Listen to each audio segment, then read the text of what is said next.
Hey everyone, Phil Carter here. I hope you're all having a fantastic Tuesday.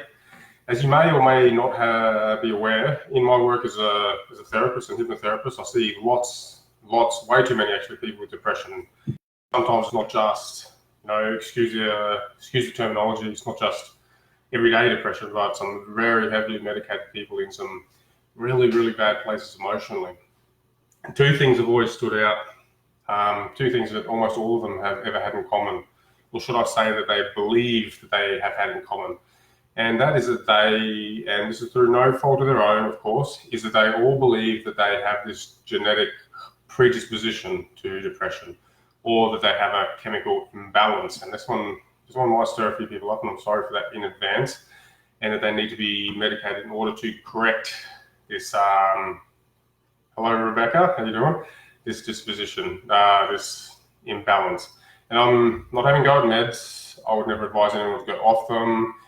And some people certainly do very, very well on them while they're still on them, that is.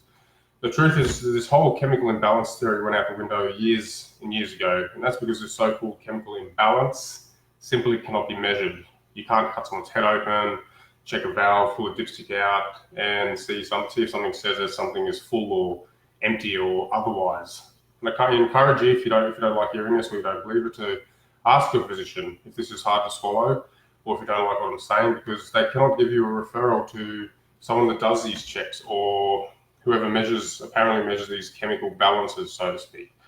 You won't get one because they simply don't exist.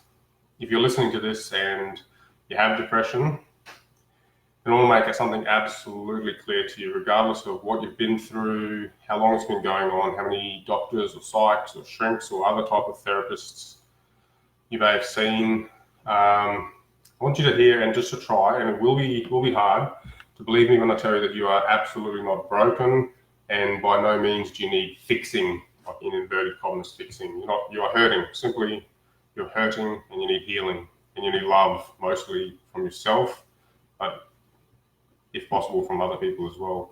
If you're depressed or you're suffering from depression, then I can almost certainly guarantee that, hi Neville, nice to see you, mate, that you are holding on to what I call the absolute mother of all limiting beliefs. And it's a subconscious belief, mind you. There's a big difference between what you know and what you believe at the subconscious level. And that limiting belief is I'm not good enough, or I'm not worthy, or however you want to say it, or however it best comes off your tongue or relates to you. If you, at the subconscious level, don't believe, once again, inverted commas, that you are good enough, then experiencing a depressed emotional state is virtually inevitable.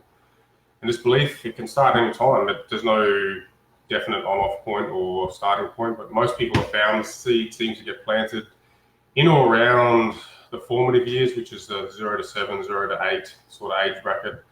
Something happens to us, around us, whatever, maybe we don't get the right attention we want, maybe we get bullied, maybe mum and dad are working too hard, and because of that we don't feel we're getting the love that we crave, or the attention we desire, which is a really, really big deal to a young mind, a really, really big one, that attention thing especially.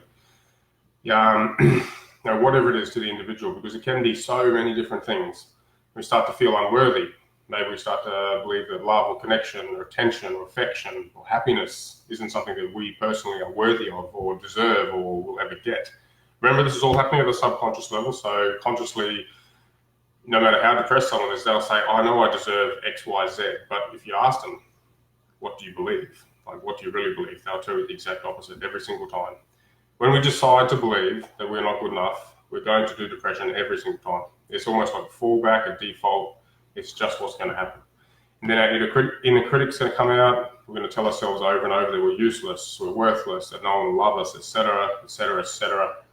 So therein lies the real problem, because the depression itself, as with anxiety, is only a symptom, a byproduct, if you will, of what is really the deeper problem, that bastard underlying mother of all limiting beliefs, that whole I'm not good enough belief.